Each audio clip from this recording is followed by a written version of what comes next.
Right, howdy folks. Um, Thought we'd do something a little bit different this time. Instead of usual music over the drone video, I thought it'd be a bit more interesting this time to do a bit of talking over it and answer some of your comments. So I thought this would be, I could maybe do this sort of a bit more regularly. Someone suggested it a while back, but I can't find whose comment it was. I thought, yeah, it's a good idea. So we'll give it a go anyway. So what we're doing here, we had to cart some bales back, about 500 bales back from Northampton a couple of weeks ago. This is the time, about the same time as I did the high-speed bale cart video, which most of you really liked. I've got a few poor comments from it, but that's nothing new. You're always going to get poor comments. So this is just me unloading one of the loads we brought back and putting it on the front of the stack. You'll see as I'm going through this video, I'll take some of the top bales off and I'll look at them, because obviously from my perspective down there I can't tell if all the top bales are any good or not, and you don't want to put good bales on top of a top bale, because then it will make that bale that you put on top no good. So as you can see, I'm just putting a top lift in, using the full reach of the machine at the minute, full height on the boom near enough, and literally nearly full reach of the machine. Can be a bit hair raising sometimes, because obviously we haven't got a concrete yard there, so it's not perfectly level, so it can be a bit interesting, but the heath grab we're using is what we use now to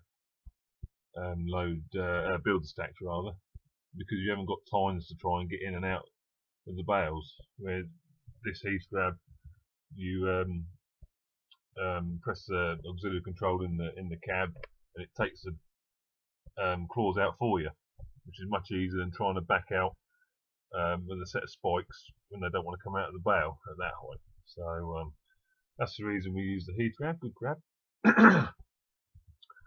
So what I was going to do is I was going to answer a few questions. So I'm just going through some of the questions now. These will all be recent ones that have been put up on videos. Like I said, I'm trying to. I might do this quite often so I can get to a few more comments. So, one thing I've noticed recently is carving a cow with a nasty surprise at the end is getting a few more comments and views on it. For some unknown reason, it seems to have gone up in popularity again. Whether it's getting shared or what, I don't know. But Matthew Wolf commented, "How is the cow when she prolapsed like that? Wash your hands good, and was the prolapse because if you make a lot of sense? And was the prolapse because if you do not, the cow can get infection?" That doesn't make a lot of sense. And there was another one for that one. Oh my God, there's another one. Where is it? What's it show? How is the cow still alive? Well, the thing with that one is it's what's known as the calving bed. It's the placenta that the calf, when it's growing inside of the mum, uses that to stay alive. The mum supplies air and blood and everything to feed the calf while it's growing inside her. And it does happen now and again that, especially on heifers that have never calved before, they will the calving bed will come out sometimes. And we've had it a few times in the past years with different cows. And it's not a guarantee, although a lot of people say, "Oh, you'll never be able to get her in calf again, and it'll do it again." You know, if she does get in calf, she'll have the calving bed will come out when she calves again. Well, that's not 100% accurate. Well, she's the one we had before her, which obviously I didn't video or anything, she's had 2 successful calves since she prolapsed, and has not prolapsed since. So just because she has prolapsed once does not mean she's no longer any good for for getting in calf again, or she will prolapse again when she does. So that's answered that one, I think. And another one that splits people is Dion in the Hereford Cow.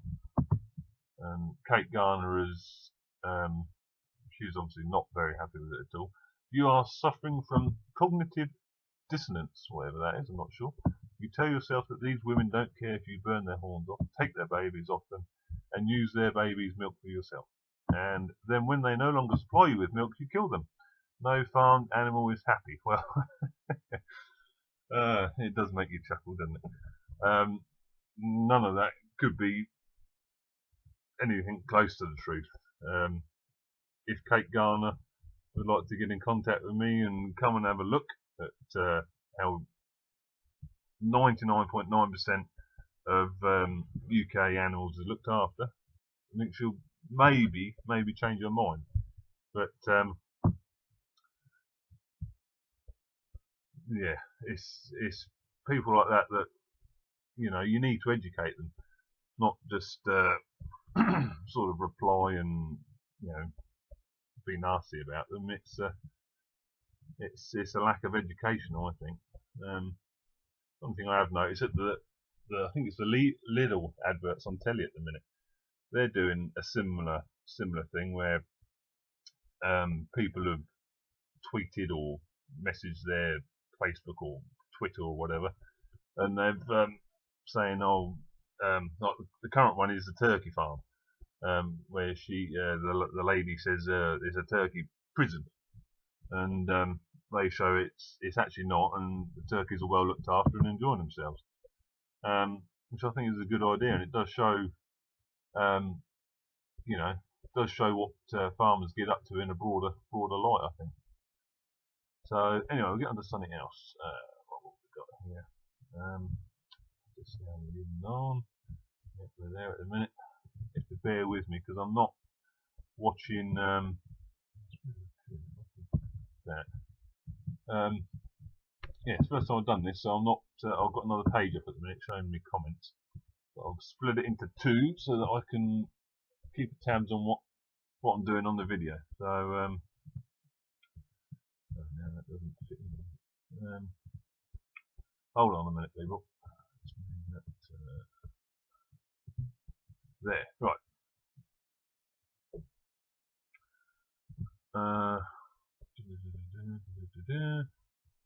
What have we got here?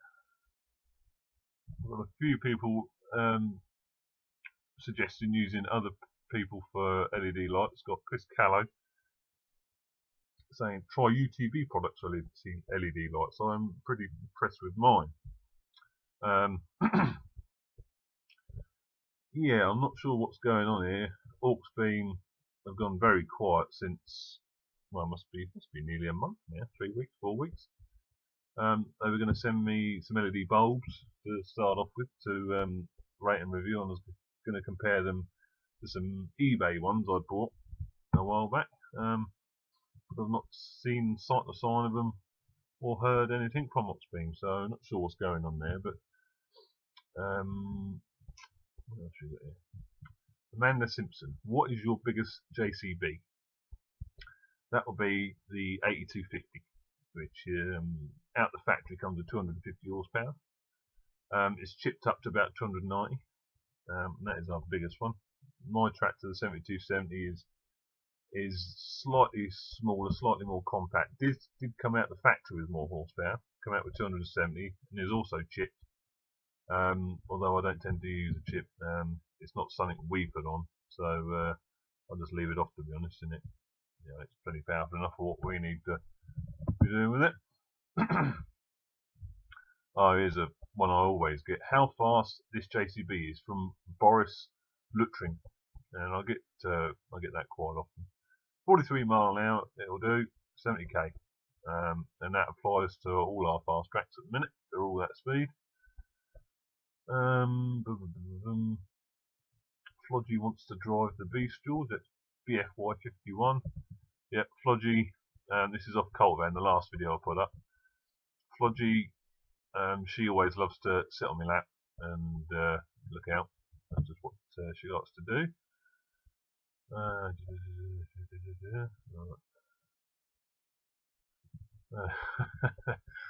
Big Wheels Turning, he says, channels like watching Monty Python. I don't know if that's a good thing or a bad thing, but there we go.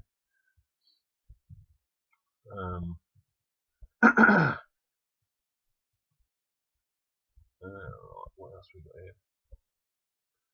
James Mullis, glad to see I'm not the only one that lets their dog ride. Yeah, it makes the day go quicker when you've got dogs with you. They're all good fun. I love having them with me. Chuck Stevenson, he says, any concern about all the electronics in that machine? Any manual overrides? This is again off cultivating. Well, yes and no. Obviously, the electrics will be a problem in the future, no doubt. They will be on all these new machines we get. But how long they will be reliable is up for debate. I mean, what's our oldest one? With the oldest tractor we've got at the minute that's got the touchscreen in it is 6 years old. Is my old 3230, which hasn't actually hasn't had any problems at all with electrics yet.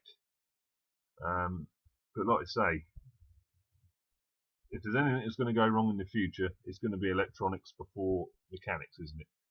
You know, you can always fix mechanical problems. Well, I suppose you can always fix electronical problems, but